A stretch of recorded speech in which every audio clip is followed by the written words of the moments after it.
رسوله الكريم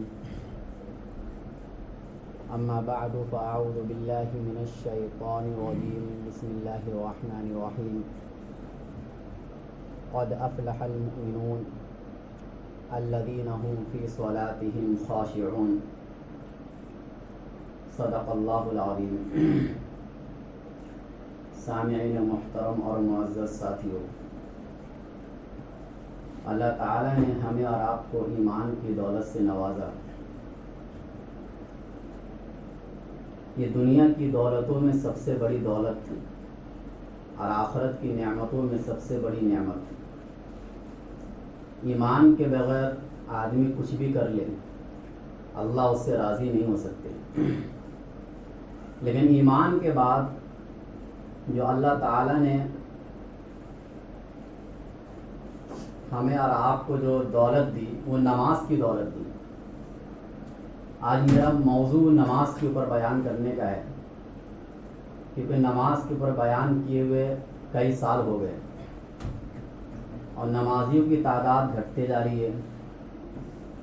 خصوصاً فجر کی نماز میں ٹھنڈی میں تو تعداد بڑھتی تھی جب نماز 6 بجے کے بعد ہو جاتی ہے، لیکن ابھی ایسا لگ رہا ہے کہ تعداد اور گھٹتے جا رہی ہے. تو اس کے لیے میں نے سوچا کہ الگ طریقے سے الگ انداز میں نماز کی کتنی اہمیت اور فضیلت ہے وہ میں آپ کو بتاؤں.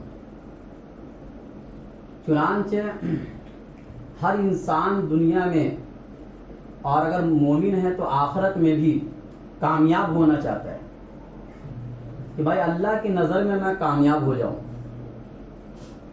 لیکن یہ کامیابی کیسے ہوگی؟ دنیا کی کامیابی تو دنیا کی ڈگری آدمی حاصل کر لیا، کامیاب ہو گیا. لیکن اللہ کی نظر میں کامیابی کس کو کہتے ہیں یہ ہمیں قرآن کی روشنی میں سمجھنا ہے.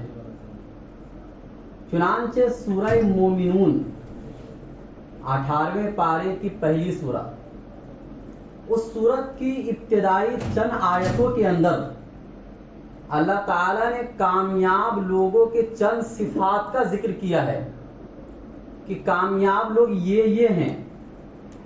ان میں سے پہلی صفت بھی نماز اور آخری صفت بھی نماز.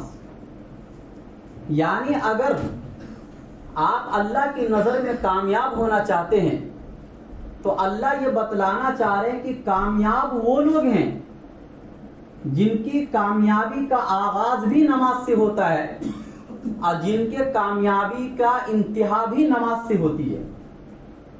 مطلب آپ کی زندگی کی ابتدا بھی نماز سے اور آپ کی زندگی کی انتہا بھی نماز پر. یعنی مطلب یہ ہوا کہ نماز سے اتنی محبت ہے آپ کو کہ آپ آخری سانس تک بھی نماز پڑھ رہے ہیں اور کسی بھی حال میں آپ نماز نہیں چھوڑ رہے ہیں. کیوں؟ اس لیے کہ اللہ نے بتلا دیا کہ اگر میری نظر میں آپ کامیاب ہونا چاہتے ہیں تو جہاں بہت سے صفات ہیں کامیابی کے، ان میں سب سے اہم صفت نماز ہے. اس لیے 6 صفات کا اللہ نے اس صورت میں ذکر کیا کہ 6 طریقے کے لوگ کامیاب ہیں. لیکن ان 6 صفت میں پہلی صفت بھی نماز. الذین هم فی صلاتهم خاشعون، وہ لوگ جو اپنی نماز میں خشوع اور خضوع اختیار کرتے ہیں. اور آگے فرمایا والذین هم علی صلواتهم یحافظون، چھٹی صفت بھی نماز کہ وہ لوگ جو اپنے نماز کی پابندی کرتے ہیں، اپنے نماز کی حفاظت کرتے ہیں. آگے فرمایا اولئک هم الوارثون، جو نماز کی پابندی کرنے والے لوگ ہیں یہی لوگ وارث ہیں. کس چیز کے وارث ہیں یہ لوگ؟ زمین کے وارث ہیں، مال کے وارث ہیں، جائیداد کے وارث ہیں، بنگلے کے وارث ہیں. اللہ نے فرمایا الذین یرثون الفردوس هم فیہا خالدون، یہ نماز پڑھنے والے لوگ ہی جنت الفردوس کے وارث ہیں اور یہ لوگ اس میں ہمیشہ ہمیشہ رہیں گے. پتہ چلا اگر ایک انسان کی زندگی میں نماز نہیں ہے تو وہ اپنے آپ کو صحیح معنوں میں جنت کا حقدار نہیں بنا سکتا اور وہ انسان اللہ کی نظر میں کامیاب نہیں. اس سے بھی بڑھ کر 29ویں پارے میں ایک سورہ ہے، سورہ معارج. اللہ نے وہاں پر کامیاب لوگوں کے 8 صفات کا ذکر کیا ہے. یہاں پر تو 6, وہاں پر 8 صفتوں کا ذکر کیا ہے سورہ معارج کے اندر. لیکن وہاں پر بھی پہلی صفت نماز اور آخری صفت نماز. آخر اللہ کی نظر میں نماز کی کتنی ویلو ہے اور کتنی اہمیت ہے کہ اللہ بار بار ایمان کے بعد صرف نماز کا ذکر کر رہے ہیں. 8 صفت ہے, اگر پہلی صفت بھی نماز کا ذکر ہو گیا تو کافی تھا. لیکن اس کے باوجود دیکھو, اللہ تعالیٰ اگر کسی چیز کو بار بار بیان کرتے ہیں تو اللہ کے بار بار بیان کرنے میں حکمت ہوتی ہے. اور ہم اور آپ کوئی چیز اگر بار بار بیان کرے تو شاید ہو سکتا کوئی حکمت نہ ہو, آدمی یوں ہی بیان کر رہا ہے. لیکن اللہ تو احکم الحاکمین ہے, ان کی ایک ایک بات حکمتوں سے بھری ہوئی ہے. تو اگر اللہ ایمان والوں کے کامیاب لوگوں کی پہلی صفت بھی نماز اور آخری صفت بھی نماز کا ذکر کر رہے ہیں تو پتہ یہ چلا کہ ایمان کے بعد اللہ کی نظر میں کامیاب لوگوں کی سب سے اہم صفت نماز ہے. لہذا وہاں پر بھی اللہ نے فرمایا الا المصلین الذین هم علی صلاتهم دائمون, وہ لوگ جو ہمیشہ نماز پڑھتے ہیں. اور آگے فرمایا والذین هم علی صلاتهم یحافظون, وہ لوگ جو اپنے نمازوں کی حفاظت کرتے ہیں. اولئک فی جنات مکرمون, یہ لوگ ایسے باغات میں ہوں گے جہاں ان کا اکرام ہوگا, جہاں انہیں عزت دی جائے گی. پتہ یہ چلا کہ اگر آپ اللہ کی نظر میں عزت چاہتے ہو تو آپ کو نماز کی پابندی کرنی پڑے گی. بغیر نماز کے اللہ تعالیٰ کے یہاں آپ کو کوئی عزت ملنے والی نہیں ہے. دنیا میں عزت مال سے مل جاتی ہے, دنیا میں عزت آپ کو حسب نسب سے مل جائے گی, دنیا کی عزت آپ کو طاقت اور قوت سے مل جائے گی. لیکن اللہ کی نظر میں عزت آپ کو نماز کے بغیر نہیں مل سکتی ہے. یہ تو 2 طریقے سے میں نے آپ کو سمجھایا. اگر آپ نماز کی پابندی نہیں کرتے ہیں, آپ نماز کو چھوڑتے ہیں, وہ بھی ہم قرآن کی نظر میں دیکھ لیتے ہیں کہ ایسا بندہ اللہ کی نظر میں کس زمرے میں شمار ہوگا, کس فہرست میں جائے گا. یہ چنانچہ اللہ تعالیٰ ایک جگہ پر فرماتے سورہ پارے میں فَخَلَفَ مِن بَعْدِهِمْ خَلْفٌ أَضَاعُوا الصَّلَاةَ وَاتَّبَعُوا الشَّهَوَاتِ فَسَوْفَ يَلْقَوْنَ غَيًّا. اللہ نے اس آیت سے پہلے چند انبیاء کا ذکر کیا اور اس کے بعد اللہ نے فرمایا اس آیت کے اندر بطور خاص کہ جب انبیاء اس زمانے میں دنیا سے چلے جاتے تھے تو اس کے جو جانشین ہوا کرتے تھے وہ جانشین کچھ زمانے تک صحیح ہوتے تھے, یعنی نمازوں کی پابندی بھی کرتے تھے, روزے کی پابندی بھی کرتے تھے, ہر اچھے کام کرتے تھے. لیکن جب زمانہ گزر جاتا تھا, 1 سال 2 سال یا چند سال جب گزر جاتے تھے اور کوئی نبی بیچ میں نہیں آتا تھا تو پھر سے وہ لوگ سب سے پہلا کام جو کرتے تھے وہ یہی کرتے تھے کہ نماز کو چھوڑ دیتے تھے. اللہ نے یہ نہیں کہا کہ پہلا کام وہ کفر و شرک کرتے تھے یا پہلا کام وہ رسالت کا انکار کرتے تھے. ان میں سب کچھ ہوتا تھا, ایمان والے بھی ہوتے تھے, رسولوں کو بھی مانتے تھے, لیکن اس کے باوجود ان میں جو سب سے بڑی کمی جو آتی تھی ان لوگوں کے اندر رسولوں کے چلے جانے کے بعد, وہ نماز سے فارغ ہو جاتے تھے. فَخَلَفَ مِن بَعْدِهِمْ خَلْفٌ أَضَاعُوا الصَّلَاةَ, نماز کو ضائع کرتے تھے, نماز کو برباد کرتے تھے. وَاتَّبَعُوا الشَّهَوَاتِ, آگے اللہ نے فرمایا کہ اگر آپ کسی کی زندگی ایسا دیکھتے ہیں کہ وہ عیاشی میں مبتلا ہے, اگر آپ کسی کو دیکھ رہے ہیں کہ یہ شخص عیاشی میں مبتلا ہے تو آپ یقین جانو کہ یہ آدمی نماز کا پابند نہیں ہوگا. یقین جانو کہ یہ آدمی نماز کا پابند نہیں ہوگا. ایک آدمی نماز کا پابند بھی ہو اور وہ عیاشی میں بھی مبتلا ہو, یہ دونوں چیزیں جمع نہیں ہو سکتی ہے. اس کی نماز اس کو عیاشی سے روکے گی اس کی نماز اس کو بے حیائی یا برے کاموں سے روکے گی، یہ بھی اللہ نے دوسری جگہ فرمایا۔ لیکن اس آیت سے علماء کرام نے ایک مسئلہ نکالا ہے، وہ یہ کہ ایک آدمی اگر عیاشی میں مبتلا ہے اور وہ یہ چاہتا ہے کہ میری یہ عیاشی مجھ سے ختم ہو جائے، تو اسے چاہیے کہ وہ نماز کا پابند بنے۔ اگر وہ آدمی نماز کا پابند بن جاتا ہے تو بہت جلد انشاءاللہ وہ عیاشی کی بیماری سے چھٹکارا پا لے گا۔ ایک صحابی نے اللہ کے نبی سے سوال کیا کہ فلاں شخص ہے، وہ نماز بھی پڑھتا ہے، چوری بھی کرتا ہے، حالانکہ قرآن کی آیت یہ بتلاتی ہے کہ نماز بے حیائی اور برے کاموں سے روک دیتی ہے۔ اللہ کے نبی نے فرمایا ان قریب اس کی نماز اس کو چوری سے روک دے گی۔ گویا کہ اللہ کے نبی کے کہنے کا مقصد یہی ہے کہ نماز پابندی سے پڑھنے والا ان گناہ کے کاموں میں مبتلا جلدی نہیں ہو سکتا ہے۔ ہو جائے کبھی کبھار گناہ، اس سے انکار نہیں کیا جا سکتا ہے، اور یہ تقوی کے خلاف نہیں ہے گناہ کا ہو جانا، لیکن اگر اس سے گناہ ہوگا تو وہ فوراً توبہ کرے گا، اب فوراً نماز پڑھنے کے لیے آئے گا تو وہ اللہ کے سامنے رو کر اپنے اس گناہ کو وہ معاف کروائے گا۔ یہ نماز پڑھنے والوں کی پہچان ہوتی ہے، یہ علامت اور نشانی ہوتی ہے۔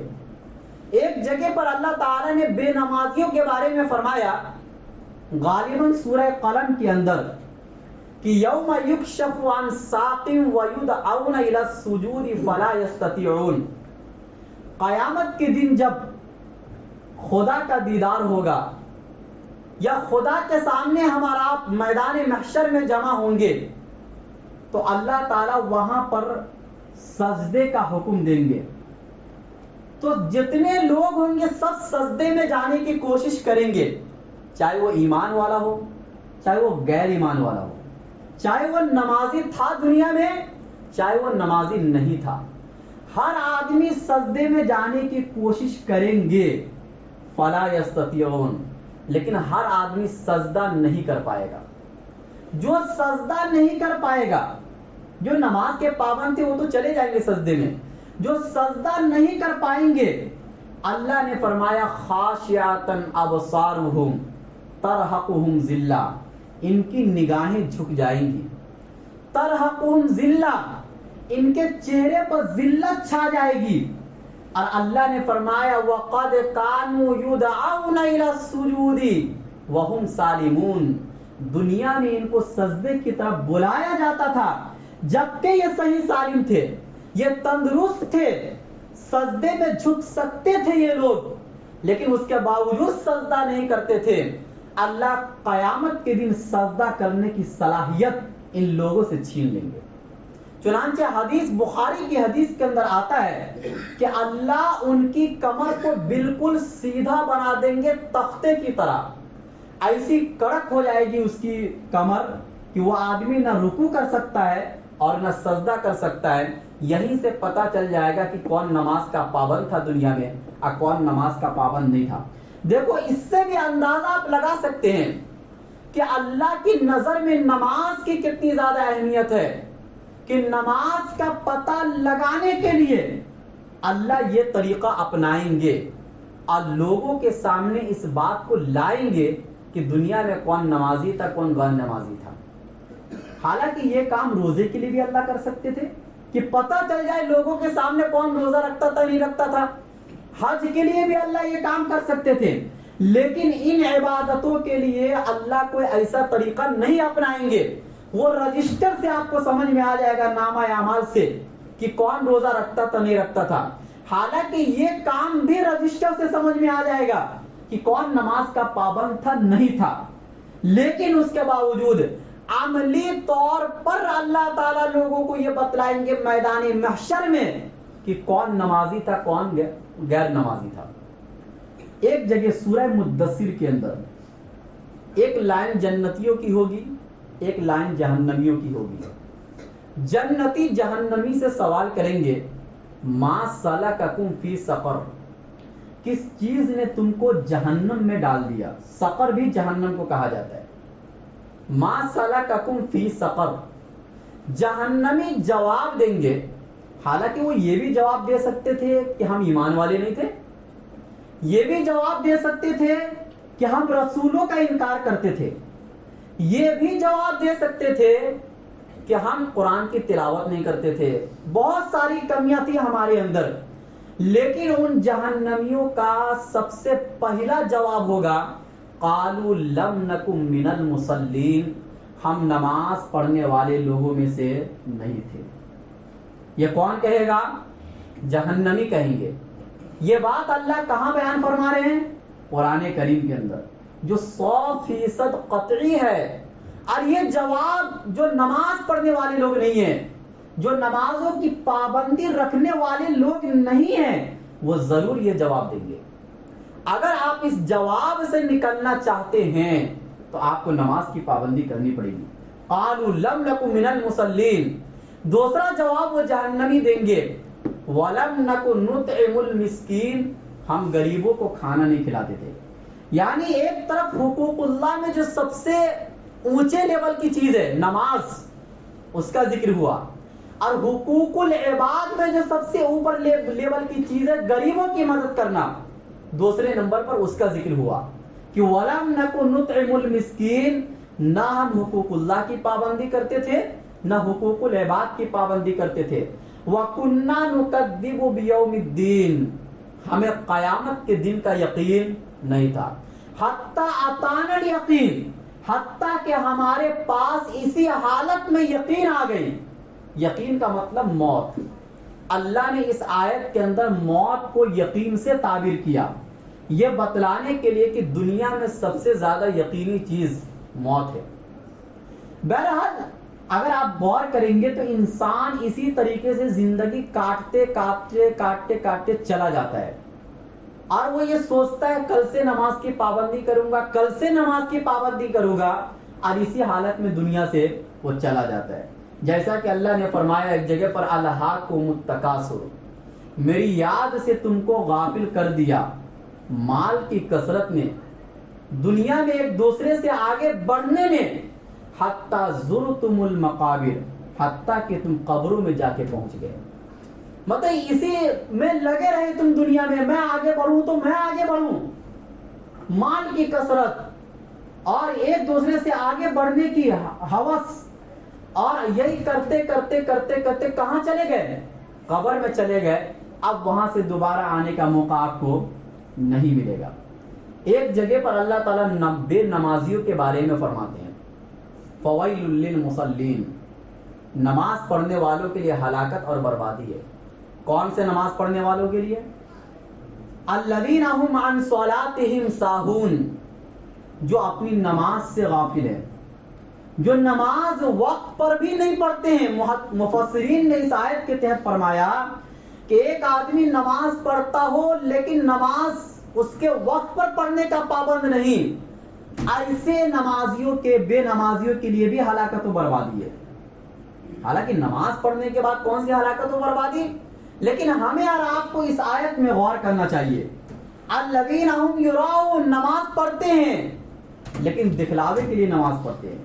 ایک ماحول بنا ہوا ہے، اس ماحول میں ڈھل کر آپ نماز پڑھتے ہیں.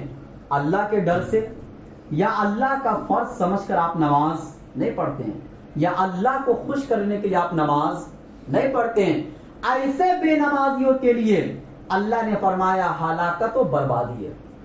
یہ 4 آیتوں کے ذریعے سے میں نے آپ کو، آیتیں اور بھی ہیں، یہ 4 اہم آیتیں نماز کے بارے میں، جس میں اللہ تعالی نے فرمایا کہ بے نمازی جہنم میں جائے گا. کہاں جائے گا؟ جہنم میں، جو صاف صاف اللہ نے ان آیتوں کے اندر فرمایا ہے. حدیث کے اندر آ جاتے ہیں. صحیح مسلم کی حدیث سے اللہ کے نبی نے فرمایا بین الرجل و بین الشرک والکفر ترک الصلاۃ، نماز کا چھوڑ دینا آدمی کو کافر بنا دیتا ہے. اس حدیث کا مطلب کیا ہے؟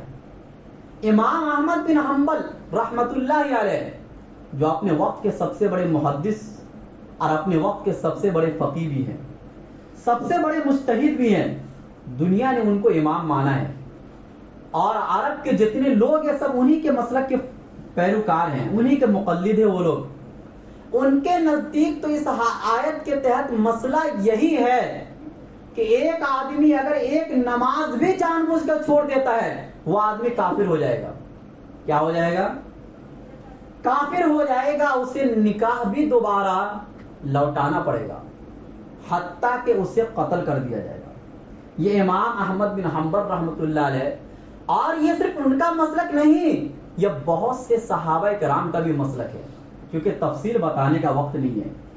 بہت سے صحابہ کا یہ مسلک ہے کہ ایک نماز بھی جان بوجھ کر چھوڑ دینا یہ آدمی کافر ہو جائے گا. صحیح معنوں میں نماز اتنی اہم عبادت ہے، اس لیے کہ اس طریقے والا جملہ کہ نماز کو چھوڑ دینا آدمی کو کافر بنا دیتا ہے، یہ بات صرف اللہ کے نبی نے نماز کے لیے فرمایا ہے. روزہ کے لیے ایسی باتیں نہیں آئی، یا اسی طریقے سے حج کے لیے ایسی باتیں نہیں آئی ہے. وعیدیں ہیں، زکوٰۃ کے لیے بھی وعیدیں ہیں، لیکن ایسی وعید نہیں ہے.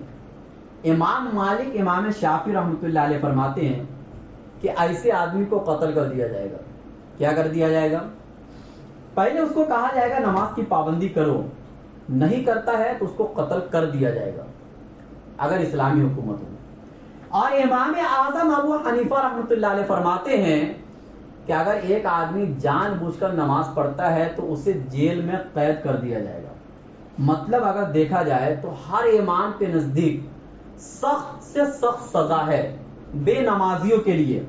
اسی بنیاد پر آپ حدیثوں میں سنیں گے کہ اللہ کے نبی کے زمانے میں منافق بھی صف اول میں آ کر نماز پڑھتے تھے، کیونکہ اسے معلوم تھا کہ اگر ایک وقت کی نماز میں چھوڑ دوں گا تو جو بھی میں ظاہر کرتا ہوں مسلمان ہونا، وہ مسلمان ہونا ظاہر نہیں کر پاؤں گا.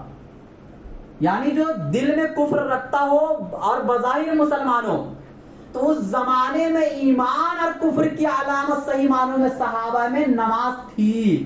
اسی بنیاد پر نابینا صحابی بھی مسجد میں آ کر نماز پڑھتے تھے، حتیٰ کہ اللہ کے نبی صلی اللہ علیہ وسلم اپنی آخری عمر میں 2 صحابی کے کندھے پر ہاتھ رکھ کر مسجد میں نماز پڑھنے کے لیے آئے.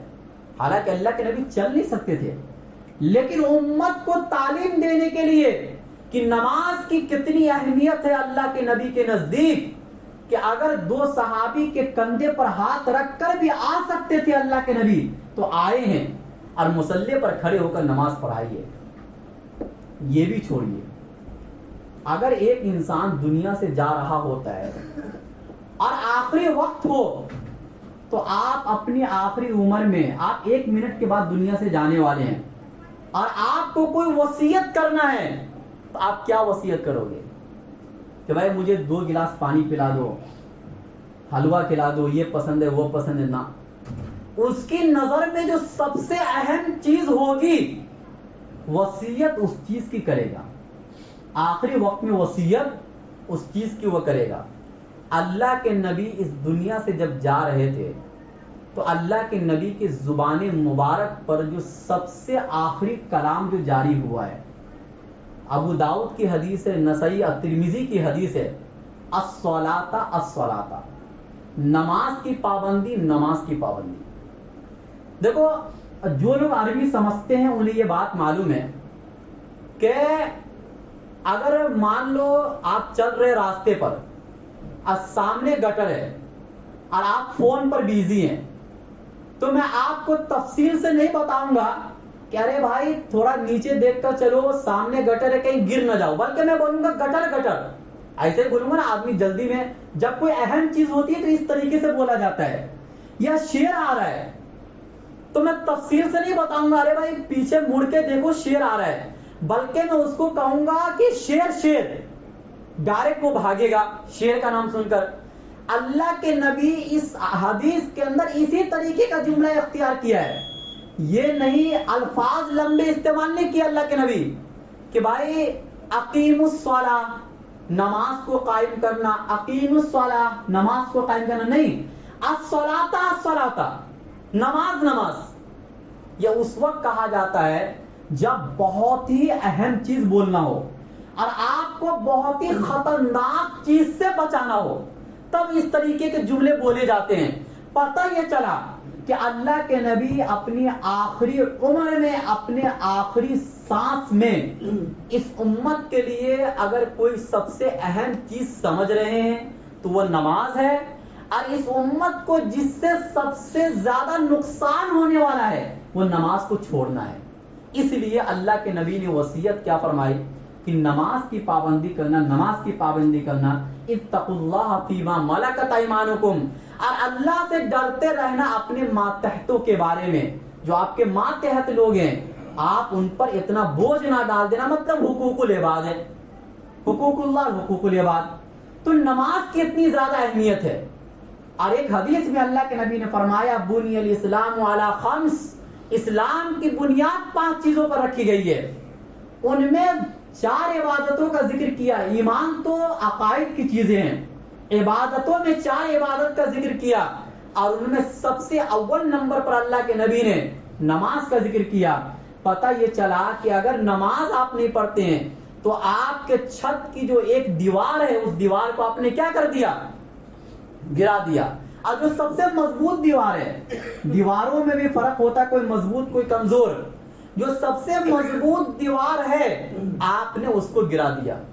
آپ یاد رکھیے، جو آدمی نماز کا پابند ہو جاتا ہے اس کا دماغ برے خیالات اور اس کے دل غلط باتوں سے محفوظ ہو جاتے ہیں۔ یہ بات یاد رکھیے کہ نماز صرف فرض نہیں، نماز صرف قانونی عمل نہیں، نماز ایک عاشق اور معشوق کے درمیان ملاقات کا ایک ذریعہ ہے۔ اسی بنیاد پر اللہ کے نبی نے فرمایا جعلت قرۃ عینی فی الصلاۃ، میرے آنکھوں کی ٹھنڈک نماز میں۔ ٹھنڈک کا کیا مطلب ہوتا ہے؟ یعنی مجھے جتنا سکون اس دنیا کے اندر نماز پڑھنے پر ملتا ہے اتنا سکون مجھے کوئی اور کام کرنے پر نہیں ملتا ہے۔ اس کی وجہ یہ ہے کہ آپ نماز میں صحیح معنوں میں اللہ سے ملاقات کرتے ہیں، آپ اللہ سے بات کرتے ہیں۔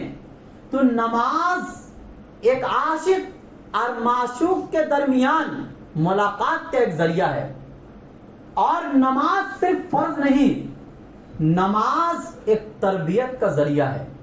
اسی بنیاد پر نماز مسجد میں پڑھنے کا حکم دیا گیا، اس لیے کہ آپ مسجد میں آئے بغیر آپ کی تربیت نہیں ہو سکتی ہے۔ تو نماز کو یہ مت سمجھنا کہ صرف ایک عبادت ہے، بلکہ نماز آپ کی تربیت کا ذریعہ ہے۔ اور صحابہ کرام نماز کے اتنے پابند تھے کہ اللہ نے ان کے بارے میں فرمایا قرآن کریم کے اندر رجال لا تلہیہم تجارۃ ولا بیع عن ذکر اللہ واقام الصلاۃ وایتاء الزکاۃ۔ وہ ایسے لوگ تھے کہ ان کی تجارت اور ان کی خرید و فروخت ان کو نماز سے نہیں روکتی تھی، زکوٰۃ دینے سے نہیں روکتی تھی۔ کیوں نہیں روکتی تھی؟ یخافون یوما تتقلب فیہ القلوب والابصار، اس لیے کہ وہ ایسے دن سے ڈرتے تھے جس دن آنکھیں اور دل پھٹے کے پھٹے رہ جائیں گے۔ تو پتہ چلا کہ ایک آدمی نماز کا پابند اسی وقت ہو سکتا ہے جب اسے آخرت کا خوف ہو، جب اسے سوال اور جواب کا خوف ہو۔ میں آخری حدیث پڑھ کر اپنی بات کو ختم کر دیتا ہوں۔ اللہ کے نبی نے ایک حدیث میں فرمایا ان اول ما یحاسب به العبد، کہ سب سے پہلا سوال جو بندے سے قیامت کے دن کیا جائے گا اس کے عمل کے بارے میں صلاتہ، اس کی نماز ہے۔ فإن صلحت فقد افلح وانجح، جس آدمی کی نماز صحیح نکل گئی وہ کامیاب ہو گیا۔ وإن فسدت فقد خاب وخسر، اور جس آدمی کی نماز خراب نکل گئی وہ آدمی برباد ہو گیا۔ اب دیکھو بات کی ویلو کہنے والے کے حساب سے ہوتی ہے۔ اگر میں آپ سے کہوں کہ میں نے موبائل خریدا ہے تو آپ یہ اندازہ لگائیں گے کہ 15,000 کا موبائل خریدا ہوں گا، کیونکہ جو مہینے کا 20,000 کمائے گا وہ 15,000 کا موبائل خریدے گا۔ لیکن ایک بہت لاکھوں کروڑوں کا کمانے والا آدمی یہ کہے کہ میں نے موبائل خریدا ہے تو آپ یہی سوچیں گے کہ 2 لاکھ کا موبائل خریدا ہوگا، کیونکہ وہ اس کی حیثیت کے مطابق ہے۔ اگر اللہ کہہ رہے ہیں اور اللہ کے رسول کہہ رہے کہ نماز کی پابندی کرو تو ان کی بات کی ویلو ان کے کہنے والے کے حساب سے ہوگی. اگر اللہ کے نبی یہ بات کہہ رہے ہیں تو ویلو بڑھ جائے گی, اور ہم اور آپ کوئی بات کہیں گے تو اس کی ویلو گھٹ جائے گی. اس لیے اگر آپ کی نظر میں اللہ اور اس کے رسول کی بات کی اہمیت ہے, ویلو ہے, تو آپ آج سے ہی انشاءاللہ نماز کی پابندی کیجیے. اللہ تعالی ہم سب کو کہنے سننے سے زیادہ عمل کرنے کی توفیق نصیب کرے.